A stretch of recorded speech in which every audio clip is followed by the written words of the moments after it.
then the West should be scared of blaspheming. We want to achieve that goal. So basically, it reflects the very essence of blasphemy.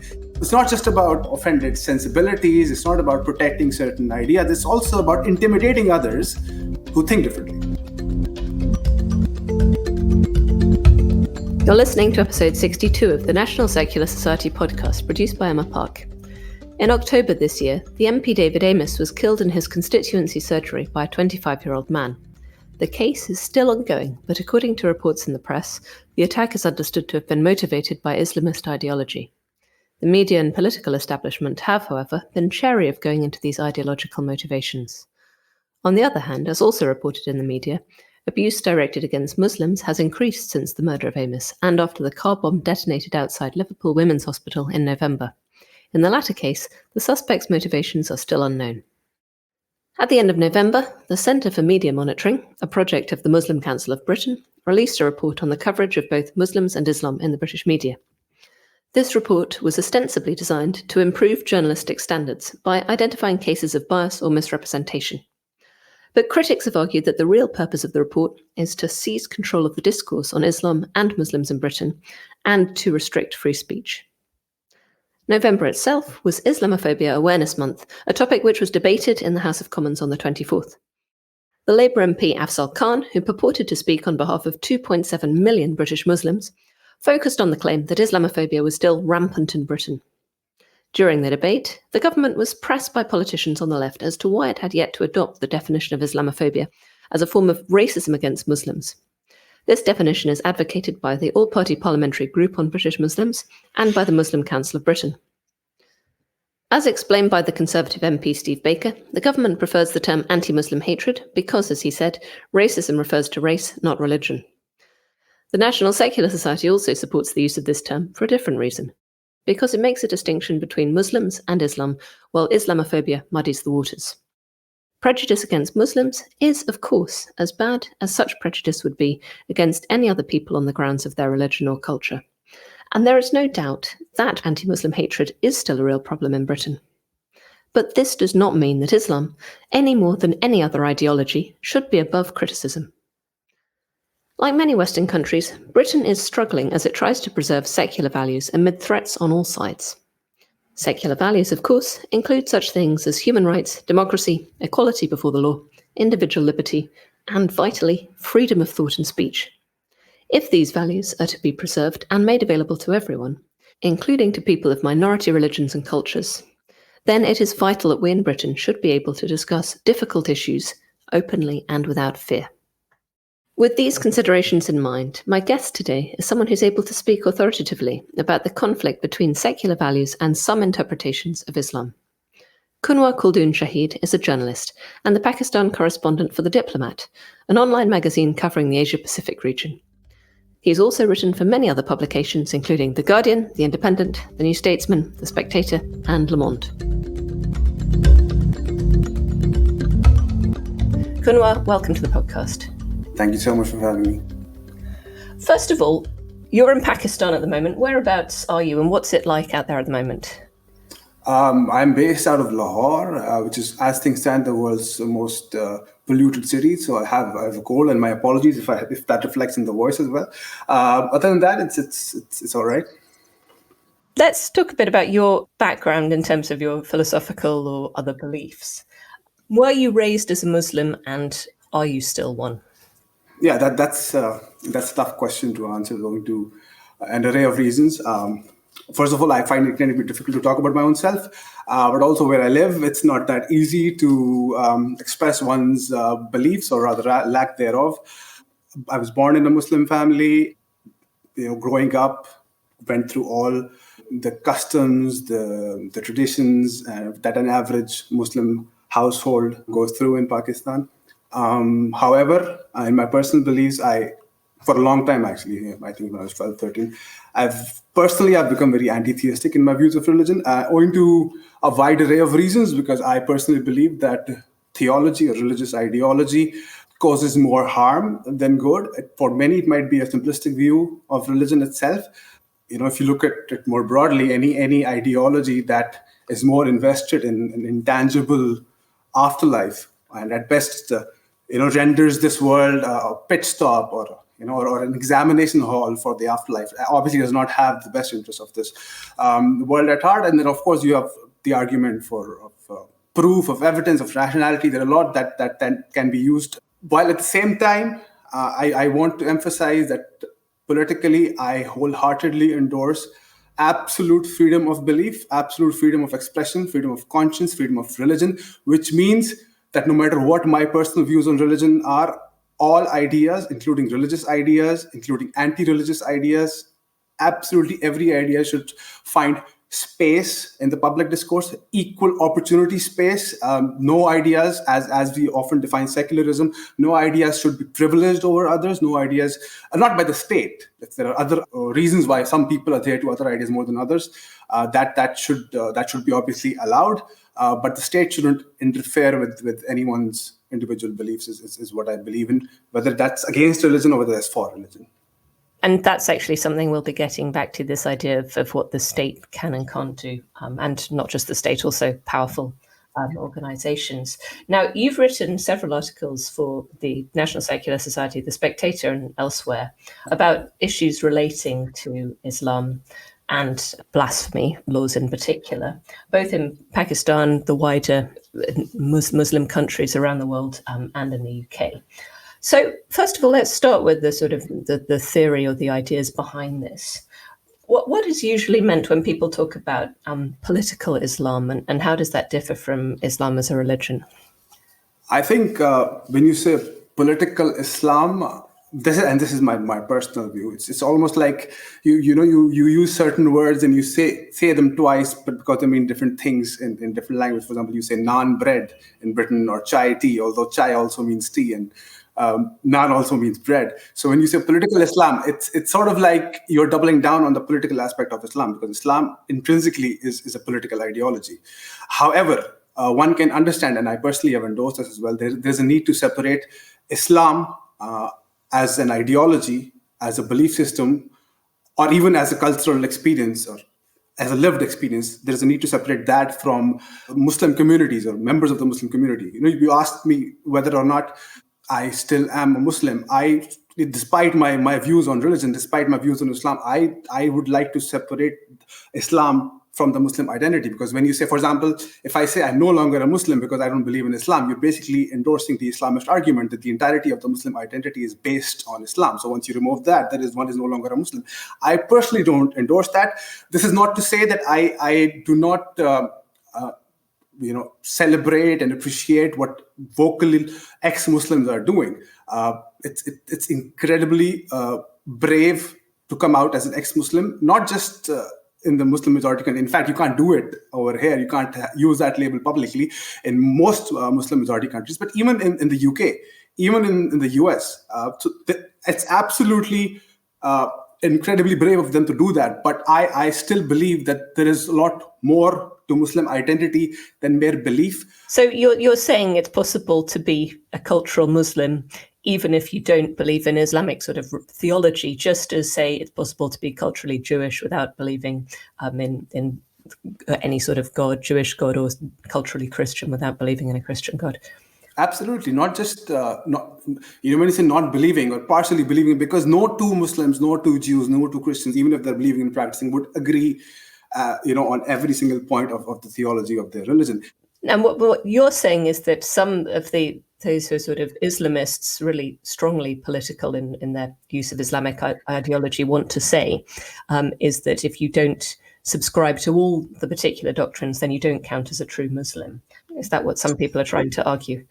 Exactly. And this is true. And you have so many different sects in Islam now. And when you listen to the people who represent those sects, and they're basically arguing that if you don't believe in so and so and so, you're not a Muslim. So basically, endorsing a Muslim identity without any link to the belief system or religion in Islam itself is more a case of rebelling against that very notion that Islam equals Muslim. And that's not just for any individual's own identity, not for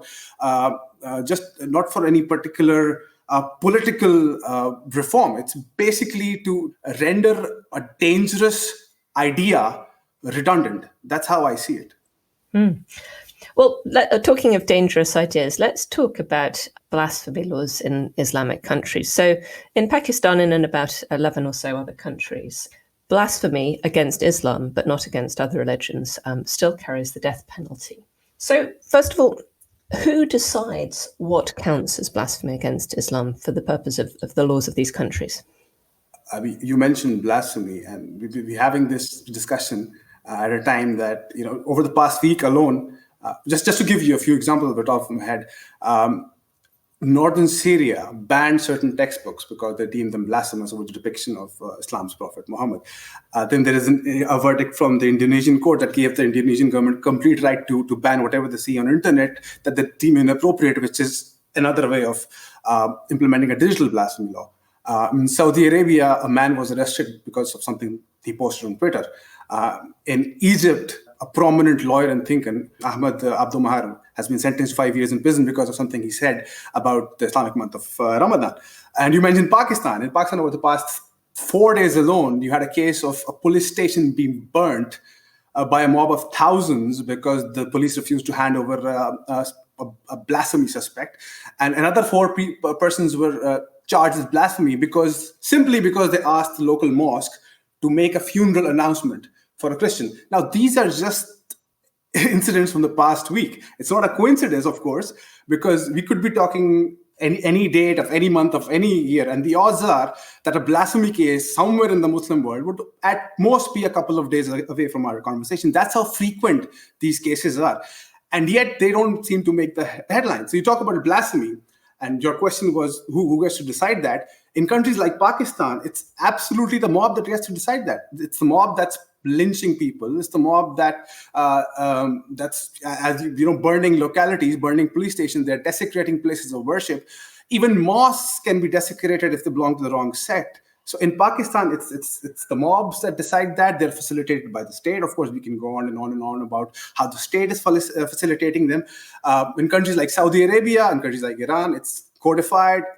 In Pakistan, it's codified as well. But the difference between Saudi Arabia and Pakistan or Iran and Pakistan, for example, is that Pakistan simultaneously aspires to be a democratic republic. So what happens is that it's not judicially executing anyone for blasphemy, which is allowing mobs to take matters into their own hands, something they don't have to do with in Saudi Arabia and Iran because the state is executing people over there anyway.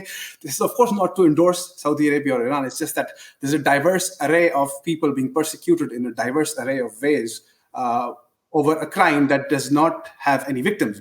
So who gets to decide what's blasphemous? That question itself is the answer to should we have blasphemy laws or not. When it's an intangible crime, there is no victim. You're basically saying that if someone is offended and you're attaching a monstrous, and I don't have any words in any language to describe the level of punishment that death is for offended sentiments, or even years in prison, for example, for offended sentiments.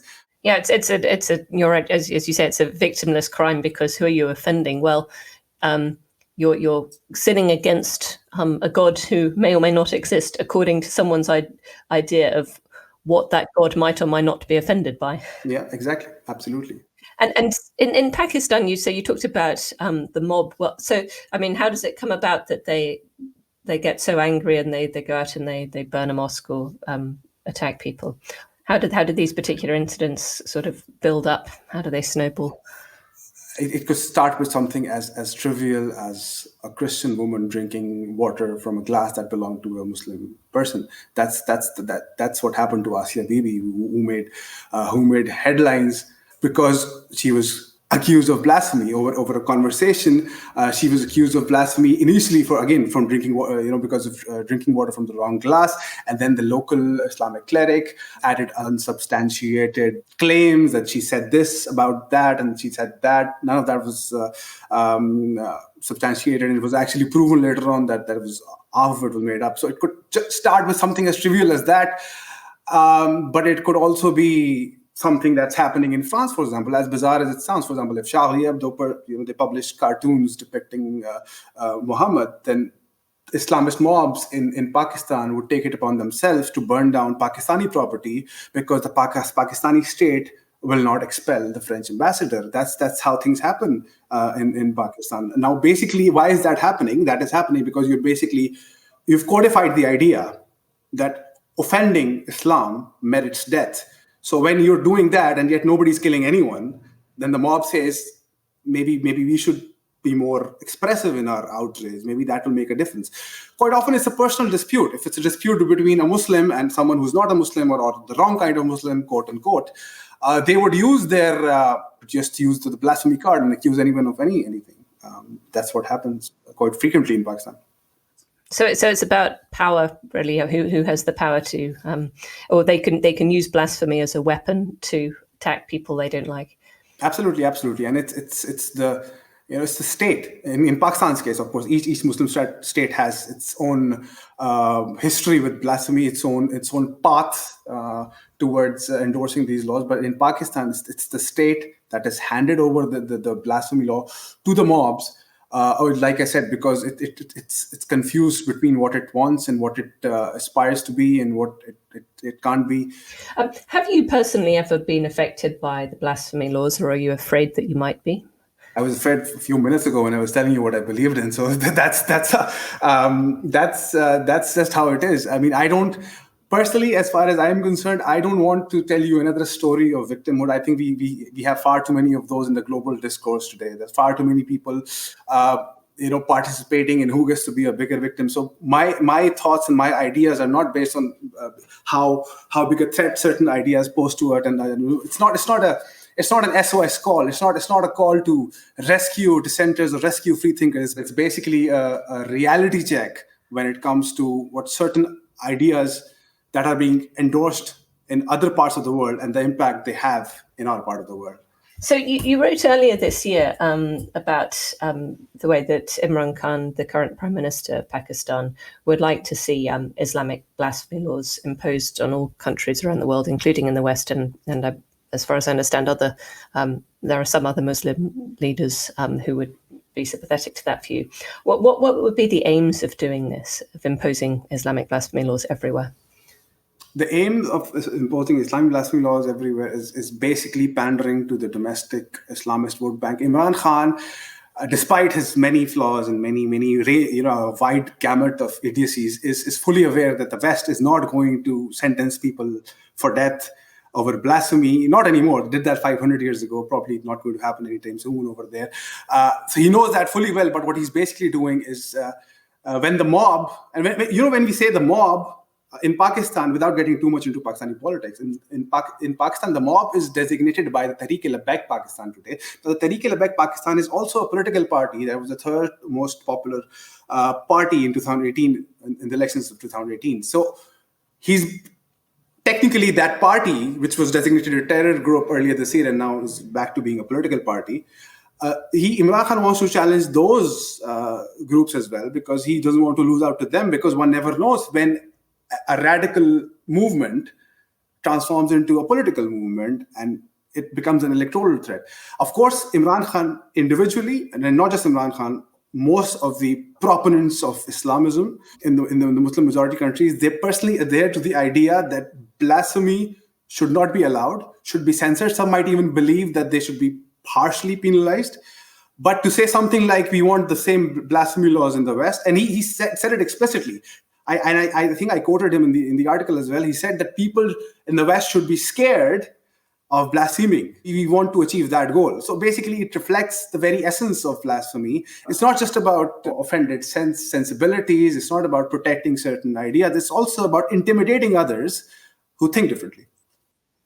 And of course, he's only interested in blasphemy against Islam. But of course, you might then say, well, should we have laws which prevent blasphemy against any religion, and where would that lead to? Of course. Just to give you an example, I keep mentioning France because in Pakistan, over the past year or so, because of the republication of Charlie Hebdo's cartoons, what is happening is France is getting all the more coverage. So, for example, not just Pakistan, there are so many countries and so many in the UK even who would call France Islamophobic for a wide array of reasons. And when Imran Khan says that, he says France is Islamophobic. What he doesn't know that between in 1971, all of France had 33 mosques. Today in France, there are over 2,500 mosques. While at the same time, Pakistan had over 400 Hindu temples in 1947 when the country was carved out of British India. And today, 95% of them have been demolished. There are less than 20 temples, functioning temples in Pakistan, and not a single new temple has been constructed, Hindu temple has been constructed in the country over the past 74 years. So how can a country with such quote-unquote religious freedom have any right to question anything happening anywhere in the world? It's because not based on any consistent ideas. It's simply based on opportunism. It's based on hypocrisy, and that sells. Unfortunately, that still sells in countries like Pakistan, and presumably in some other Muslim majority countries as well. In most Muslim majority countries, you mentioned 12 countries that have the death penalty for criticizing Islam. There are 20 others that similarly elevate Islam above other religions that have harsher penalties, prison sentences, like we mentioned Egypt. So 32 countries out of 49, that's almost 2/3 of the Muslim majority countries that elevate Islam above other religions. So that's how prevalent it is. Well, let's move now to thinking about, you mentioned France, but thinking about Europe and the UK. How much influence would you say that political Islam has over the public discourse about Islam in UK and in the rest of Europe? I think sometimes we when we listen to Muslim representatives in the UK and other countries in the US, when you listen to them, you almost feel it's the same Islamist parties from countries like ours who are now representing or claiming to represent Muslim minorities in the West, for example. For example, the Muslim Council of Britain. Now, the things that they seem to be outraged over, such as cartoons, such as whether or not their first female representative should be asked questions that you could ask any other woman from any other religion and wouldn't be deemed phobic. So you have these groups who are upholding the Islamist line, endorsing the Islamist values, and aren't outraged by something like, for example, people being killed in the name of Islam, police stations being burned over blasphemy. They would never explicitly condemn that. They would never explicitly condemn what's happening in Muslim majority countries. I've often seen them conveniently distance themselves from what is happening because they think that there's none of their business. But that's my problem with what's happening in the West right now. If Muslim minorities are claiming to be a whole, as in if Muslim Council of Britain claims to represent all of Muslims in Britain, then surely Muslims from other parts of the world, and especially Muslim majority countries, should also fall into their argument, and they should also have some responsibility to talk about them. Individual Muslims being forced to ask or represent what's happening in the Muslim world? Absolutely not. But groups that claim to represent all Muslims and then endorse those very ideas that are actually generating and propagating volatility in Muslim majority countries, they should also be held accountable for things they don't speak up about. Would you say that, I believe from talking to you before we started this podcast, you have friends and relatives in the UK. I mean, how diverse is the Muslim population of Britain in terms of its beliefs and political affiliations? I'm fortunate enough to know a wide array of British Muslims, people from my own extended family. So many of them have made home in Britain now. They range from people who are like me, who don't believe in Islamic theology, to people who are almost as Islamist as any Islamist group in Pakistan. So there's a wide range of Muslims.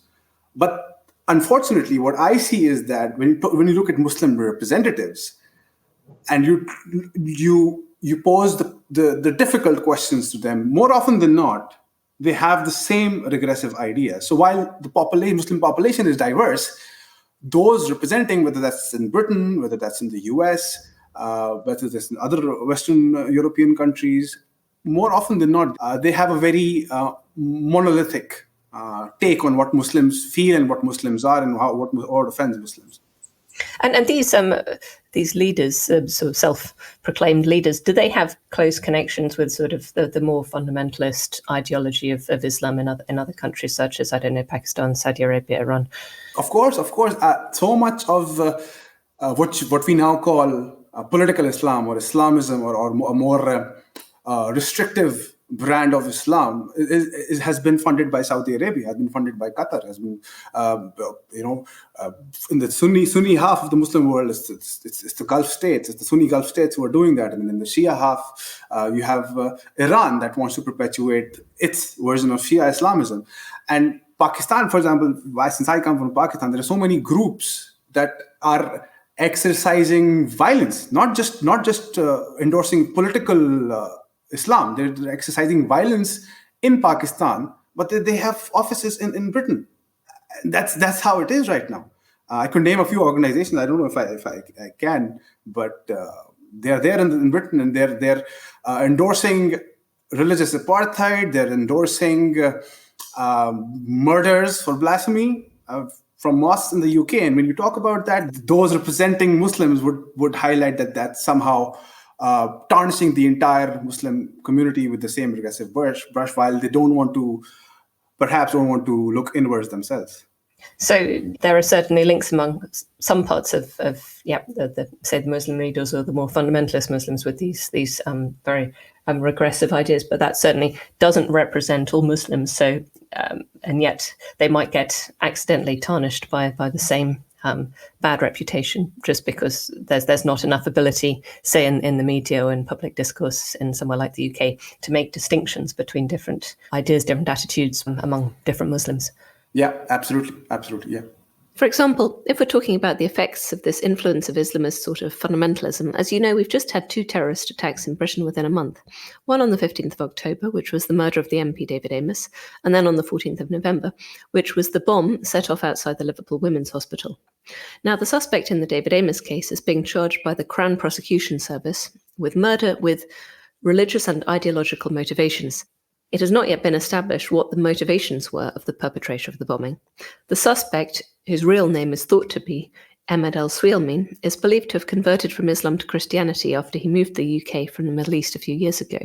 However, it was recently reported by The Times that investigators believe he may perhaps have reverted to Islam before the attack. Although, again, these details are still under investigation.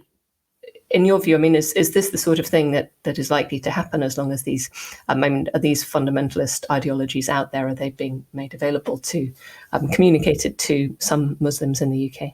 Absolutely. We talk about so many of the radical Islamist attacks, jihadist attacks in the West, and how they have had operational links to the Muslim majority countries, from 9/11 to London bombings.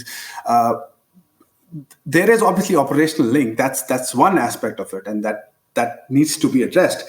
But I think it's simplistic to say that there are groups and organizations based in Pakistan, in Saudi Arabia, in the UAE, in Qatar, in other parts of the world that are influencing these attacks in Britain or in Germany or in other European countries. The ideology that promotes this violence, whether that's the Liverpool bombing, whether that's any jihadist attack, quite often they are homophobic attacks. They are rooted to someone with a link to an organization or even working independently. I think at the heart of it all is the jihadist ideology.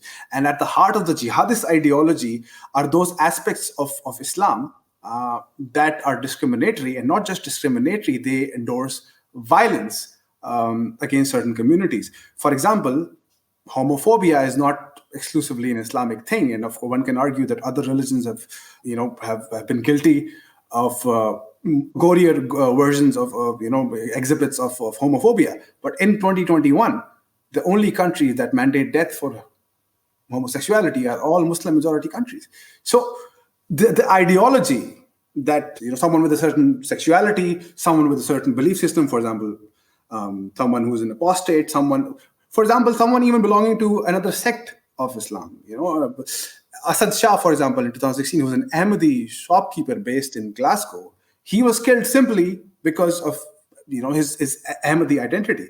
So yes, there are operational terror links that need to be addressed, but the ideological link, the idea that someone should be killed because they believe a certain way, they have a certain lifestyle, they have a certain orientation, they have a certain identity. The idea that they deserve to be killed is as prevalent in unfortunately, at least among the leadership of those claiming to represent Muslims, than it is in the Muslim majority countries. So it is these ideas that need to be uprooted, and for that you need actions that are unfortunately and conveniently deemed Islamophobic by these Muslim leaders who don't want to look inwards.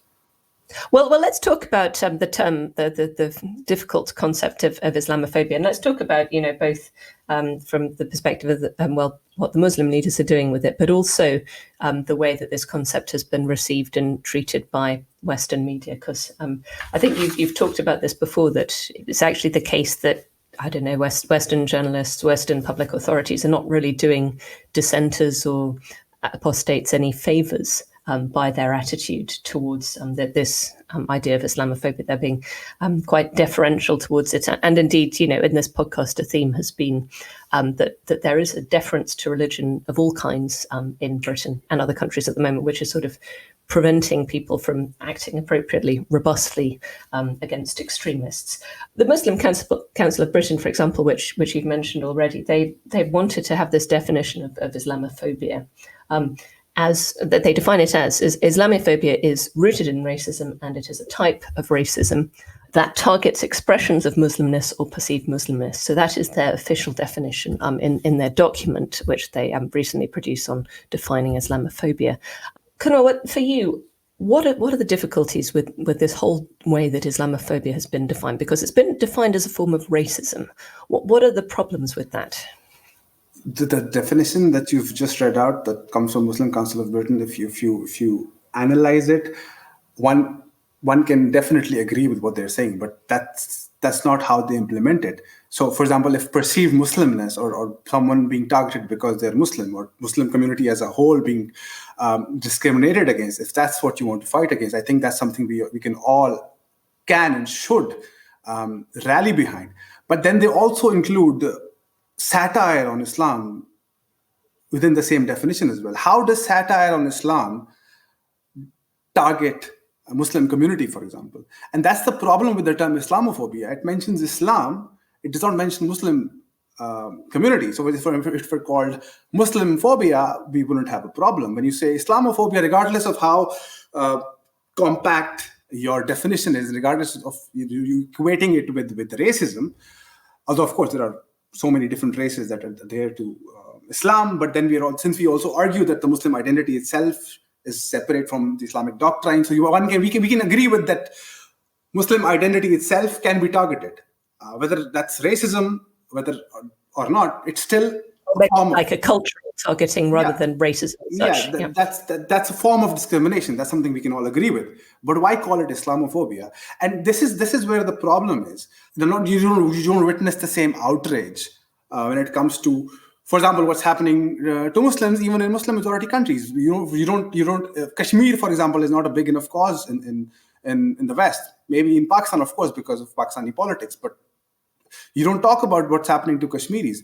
You don't definitely not talk about what's happening to Uyghur Muslims in Xinjiang, in Chinese concentration camps. That's happening to Muslims. That does not generate the same outrage. That does not generate allegations of Islamophobia as much as Charlie Hebdo's cartoons, for example. So, for example, the Communist Party of China, regardless of its blanket ban targeting Islamic symbols, targeting Islamic beards, banning Muslim government officials from fasting in the month of Ramadan, we would rarely see them being called Islamophobic. But France, not just Charlie Hebdo, France as a whole is Islamophobic because of their interpretation of secularism, which we can disagree with.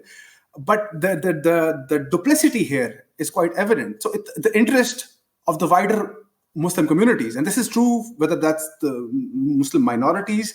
Again, when we say Muslim minorities, we have to refer to those who claim to represent them, because they're still continuing to represent them.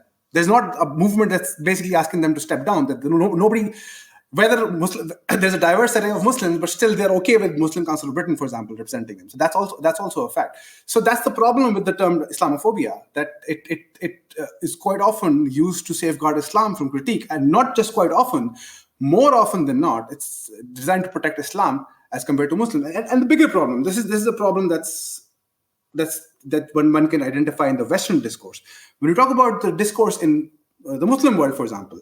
What's happening today is that you can be accused of being an Islamophobe in a country that punishes criticism of Islam with death.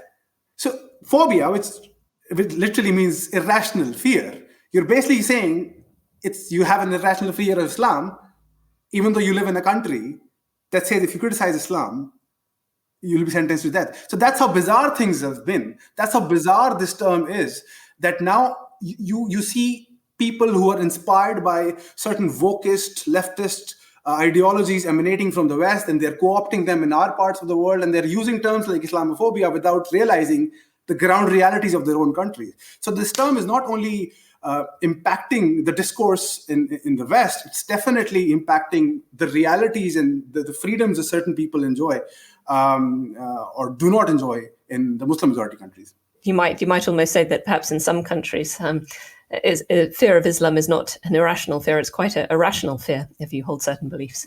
Absolutely, and that's something we try. And it's unfortunate that you don't hear this discourse as frequently as you should. Defending any community's right, for example, if you want to defend the Muslim community's right to adhere to any religious belief, practice any religious belief, wear whatever garbs they want to wear, and live their life no matter according to which doctrine they want, that can be done without insulting the victims of Islam. The right to practice Islam should not mean you glorify certain tenets of Islam that are subjugating not just non-Muslims, but also Muslims who think differently in the Muslim majority countries. Yeah, so it's very much the idea of, your personal beliefs. I mean, and I guess this is really, in a way, a very secularist value, the idea that everyone should have the right to have whatever beliefs they want to have, but no one should have the right to persecute other people because they have different views, or they express different views, or they criticize particular ideas, or they don't agree with another person's particular version of their religion. Absolutely. And I think there's also, what we're also seeing is that you mentioned the word secularist, and that's at the heart of it all, is the understanding, is the idea that why the Muslim world, for example, the Muslim majority countries, why they need secularism is because of these exact issues that we see over there. And the problem with secularism itself is that there is also not the problem with secularism per se, but its definition is that you see so many different versions of it. For example, the French laïcité is a more, they like to call it a more active neutrality on religion, but the critics of laïcité, they say it's antagonism towards religion. And the more Anglo-American version of secularism calls for coexistence between different religions, but there is still a common value or equality before law that they like to endorse. Then there is also an Indian version of secularism, which as we see owing to the rise of the Hindutva extremism in India, that has failed, which basically said that different religious communities should be allowed to not just believe, as long as it's about belief, I think we can all agree with. What they're saying is that different communities should have the right to dictate what happens within those communities. So, for example, you have Hindus who have the right to practice certain Hindu rituals, even if they go against secularism, because that's their understanding of secularism. And the same is true for Muslims. So when you say that, hang on, if it's just Muslims persecuting or denying Muslims certain rights, for example, women's rights, for example, there are still schools, there are still courts across the West, Sharia courts, that deny Muslim women the rights because of what Muslim men say. And they use the Islamic doctrine, because what you're basically saying, hang on, this is a Muslim community problem, let them deal with it. Instead of saying, hang on, the Muslim women should have the same rights as other women in the country. And just because a community, just because a religion mandates certain thing, you cannot allow that community to do that. So these different understandings of secularism are also clashing today in the world right now. And finally, would you have any message for listeners in the UK, whether Muslim, Christian, atheist, or anything else? How can we continue to support free speech and open debate, those of us who believe in those values? And why is it important to continue doing so and to continue being able to talk about Islam or any other religion freely? I think freedom of speech, perhaps a lot of You over there, you don't realize its significance because you have it. And many of us and don't. And again, this is not to paint a picture of victimhood. It's just simply that certain ideas cannot be said because there is absolutely no freedom of speech, freedom of thought in certain parts of the world. So the least you can do, of course, I do understand the Western liberals, propensity, well-meaning, quote unquote, propensity towards shielding Muslim minorities because they feel that they are marginalized. So then when shielding them, it sometimes also equates them shielding bad ideas, and not just shielding bad ideas. Sometimes it equates with glorifying bad ideas. For example, the Council of Europe, they had this ad recently which said hijab means freedom. Now, hijab does not mean freedom for women in Afghanistan, women in Iran, women in so many other Muslim majority countries. So do not glorify those ideas that you have not only condemned within your own religions and own communities, but have overcome as well. Because we are trying to take the same path, but when you inadvertently try and condemn or relegate critique as racism, even when it's coming from countries that have these ancient, dangerous laws, it becomes increasingly difficult. So, for example, when Nadia Murad, who's an ISIS survivor, cannot speak at a Canadian school because expressing her experiences as a slave under ISIS would be deemed Islamophobic. I do not have words to express how much of a monstrosity that is, because you talk about lived experiences, you talk about identities, you talk about so many things, but when it's still not enough for a Muslim woman to have lived under ISIS, to have won the Nobel Peace Prize, for her experience to be meaningful of discussion, because of this imaginary fabricated word that you've created. This is called Islamophobia, in a bit ostensibly to shield Muslim minorities. And that's unfortunate. Just allow open debate, allow free speech, which should come from both sides. Bad ideas are bad ideas, whether it's coming from the numerical majority or numerical minority. That's all I can say. Kunwar Khuldune Shahid, thank you very much. Thank you for having me. Thank you.